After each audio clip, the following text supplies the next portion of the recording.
Hey everybody, Spooky Marshmallow here, and today I am going to be doing a two-part video. The first part's going to be about the Hopkinsville Goblin incident. The second part is going to be on Tommyknockers in West Virginia. So let's get going on this.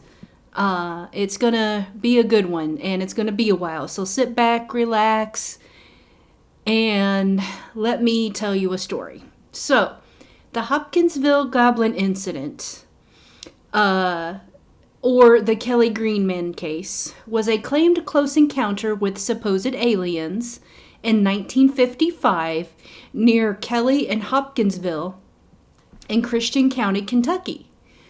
UFOologists regard it as one of the most significant and well-documented cases in the history of UFO incidents.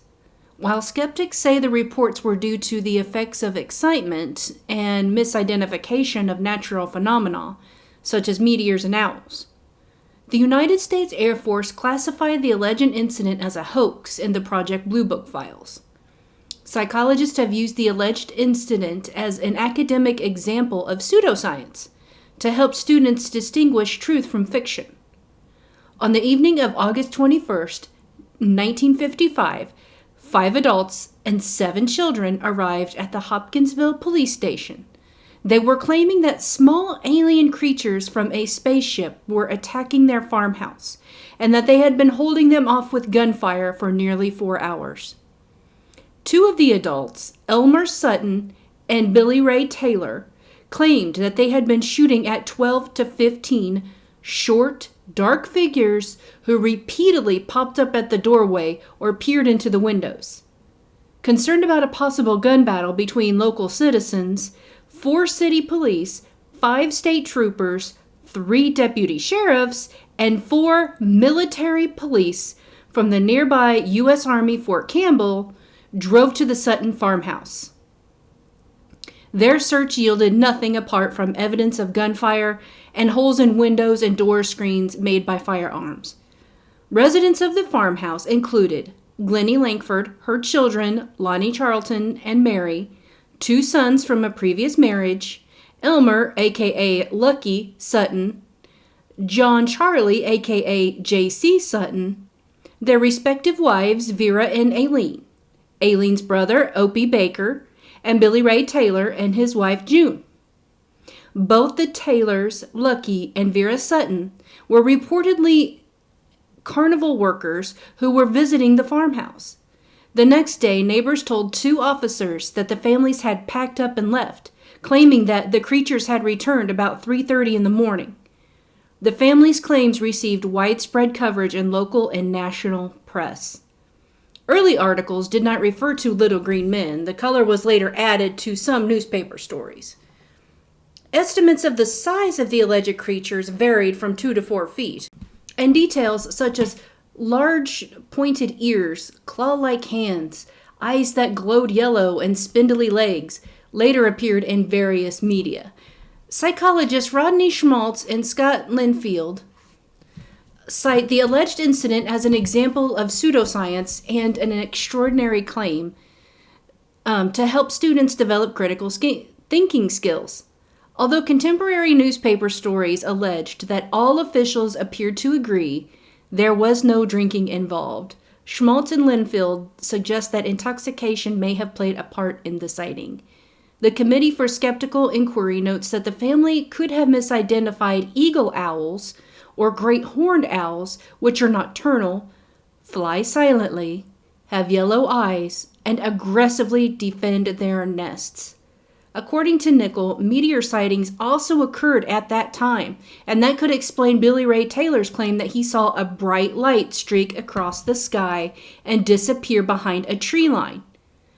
Author Brian Dunning noted that the height of the owls would be comparable to at least the lower end of the reported range of around 2 feet. But keep in mind, this is from an author, not a professional. He said, "There are simply too many similarities between the creatures reported by the families and an aggressive pair of the local great horned owls, which do stand about 2/3 of a meter tall. French UFOologist Renaud Leslet also argued in a publication that the best explanation of the case is great horned owls. UFOologist Jerome Clark writes that the supposed creatures floated through the trees and the sound of bullets striking them resembled bullets striking a metal bucket. Clark describes an odd, luminous patch along a fence where one of the beings had been shot, and in the woods beyond, a green light whose source could not be determined. However, this description was consistent with foxfire, a bioluminescent fungus on decaying wood. Clark also wrote that investigations by police, Air Force, and nearby Fort Campbell, and civilian ufologists found no evidence of a hoax. However, Brian Dunning reported, quote, "The claim that Air Force investigators showed up the next day at Mrs. Langford's house has been published a number of times by later authors, but I could find no corroborating evidence of this." Dunning also observed, the 4 military police who accompanied the police officers on the night of the event were from an Army base, not an Air Force base. Some UFOologists compared that alleged creatures to gremlins, which have been often been referred to as the Hopkinsville Goblins in popular culture. Ufologist Alan Hendry wrote, quote, "This case is distinguished by its duration and also by the number of witnesses involved," unquote. Project Blue Book listed the case as a hoax with no further comment. The Kelly Hopkinsville sighting is at the origin of the popularization of the words little green men. Prior to this sighting, flying saucer occupants were called little men. Little green men were limited to the science fiction culture. In particular, the Mac Reynolds story, The Case of the Little Green Men, and in Frederick Brown's Martians Go Home. The day following the sighting, however, local reporters started to call the creatures little green men, and the words were soon reproduced in many newspapers, quoted on the radio, and translated into other languages. The Kelly community now celebrates the anniversary of the event on the 3rd weekend of every August with an event called the Kelly Little Green Men Days. The 1986 comedy horror film Critters is loosely based on the Kelly Hopkinsville case. The Pokemon character Sableye, introduced in Pokemon Ruby and Sapphire, is based on the goblins described in the Kelly Hopkinsville encounter. In the games, they are animated with a swaying or waiting motion based on the creature's reported gait. In the Pathfinder role-playing game, the Hobkins, a type of gremlin from the Bestiary 5 book, is based upon the goblins described in the encounter. The Kelly Hopkinsville encounter was the basis for the Annoyance Theater's musical It Came from Kentucky in Chicago. An episode, Season 2, Episode 4 of the American television series Project Blue Book, which first aired on February 11th, 2020 on the History Channel, focused on the Kelly Hopkinsville encounter. I recently watched that episode, which is streaming on Prime right now, and I was just confused and had more questions after the episode than I did before I watched it. Recent sightings of goblins continue only in Summersville and of course Hellier, and if you haven't watched Hellier on Prime, you definitely should, because it explains more of this story in detail, along with the recent activity surrounding the famous Little Green Men. Now we are going to switch gears just a little bit to Tommyknockers of West Virginia and Kentucky. Tommyknockers, Tommyknockers, knocking at the door. I want to go out, don't know if I can, 'cause I'm so afraid of the Tommyknocker man. It's an actual children's rhyme. According to Merriam-Webster, a Tommyknocker is the ghost of a man killed in a mine. Other references indicate that the folktale is more complicated than a mere haunting. The name comes from the knocking on the mine walls that happens just before cave-ins, actually the creaking of earth and timbers before giving way. To some miners, knockers were malevolent spirits, and the knocking was the sound of them hammering at walls and supports to cause the cave-in, not warn them of it. To others, who saw them as essentially well-meaning practical jokers, the knocking was their way of warning the miners that a collapse was imminent. Wikipedia expands on the subject. The knocker-knacker, BWCA, Buka, or Tommyknocker, is a mythical creature in Welsh, Cornish, and Devon folklore. It is closely related to the Irish leprechaun, Kentish cloaker, and the English and Scottish brownie. The Cornish described the creature as a little person 2 feet tall, with a big head, long arms, wrinkled face, and white whiskers. It wears a tiny version of a standard miner's garb and commits random mischief, such as stealing miners' tools and food. According to some Cornish folklore, the knockers were the helpful spirits of people who had died in previous accidents in the mines in the county, warning the miners of impending danger. To give thanks for the warnings and to avoid future peril, the miners cast the last bite of their tasty pastries into the mines for the knockers. Tommyknockers were first heard of in the United States when Cornish miners worked in the western Pennsylvania coal mines in the 1820s. If modern-day miners no longer hear knockers, there is a theory that the Tommyknockers may have gone radio silent because of radios. In 1929, radio columnist Graham McNamee, I think is how you say that, shared some reader concerns that radios in the mines might chase the little fellows out. One reader wrote, and circling back to the area of haunting of a mine by a recently dead miner, there is a shadowy belief, scarcely reduced to a proposition, that the spirit of anyone killed in a pit hovers round the spot at any rate until after the body is consigned to sacred earth.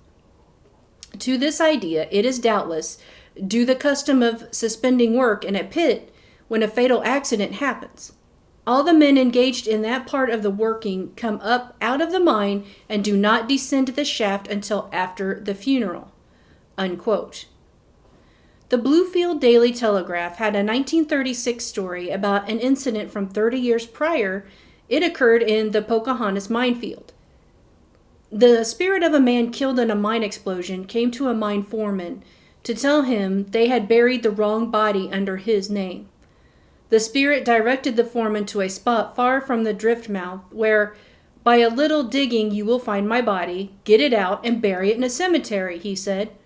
The only name mentioned was Dan Frazier, a well-known mining executive, who could no doubt shed some further light on this highly interesting narrative. In 1963, Phil Conley, president of the Education Foundation, wrote about ghosts in the coal mines. Living women weren't allowed because of miner superstitions, but sometimes a ghost of a miner's wife searched a mine looking for her husband who died there.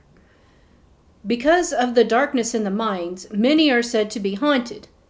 Light reflection causes ghosts of white mules which have been killed in the mines.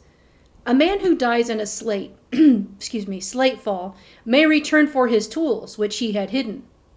Mr. Conley wrote that, "It is claimed that in the early days of mining in West Virginia, the room where the accident occurred was closed until new miners came to the works who had not heard about the accident."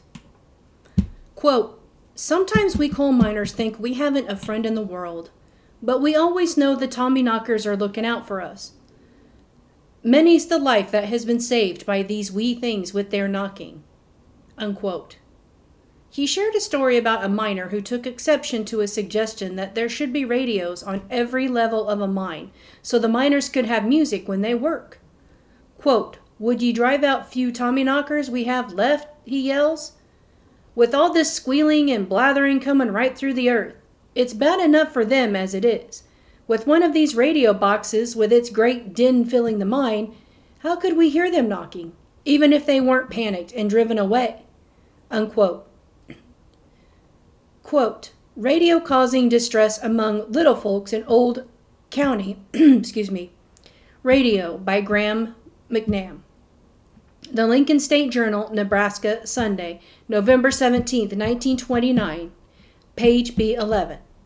Let's talk about Portal 31 in Harlan County, or Lynch, Kentucky.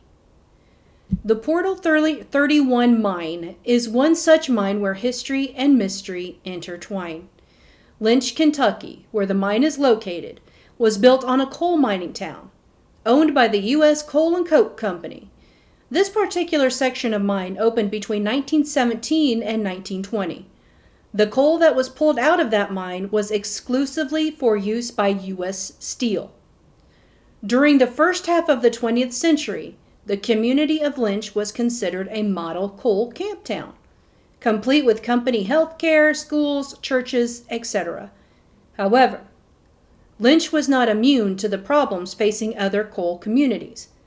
Early coal mining practices were inherently dangerous, and there were accidents, especially in the earliest mined areas of Portal 31.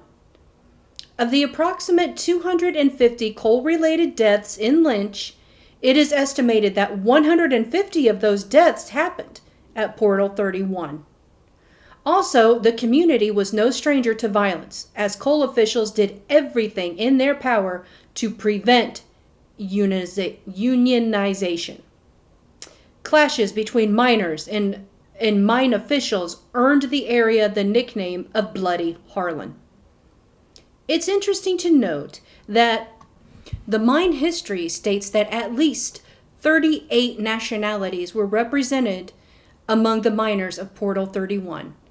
Mine owners wanted great diversity among the miners, not for the noble reason of being all-inclusive of immigrants, but because of the fact that if you had a group of people who spoke different languages and had different backgrounds, religions, and cultures, they were less likely to communicate and form bonds. Thus, they were less likely to try to unionize. By 1963, the mine had ceased normal production, but did stay open for a while in various capacities. Talk eventually turned to the idea of opening the mine to the public as an exhibition coal mine. It took several years, but the mine opened around 2007 or 2008 as a tourist attraction. Visitors to the mine can board a rail car and travel through the depths of Portal 31.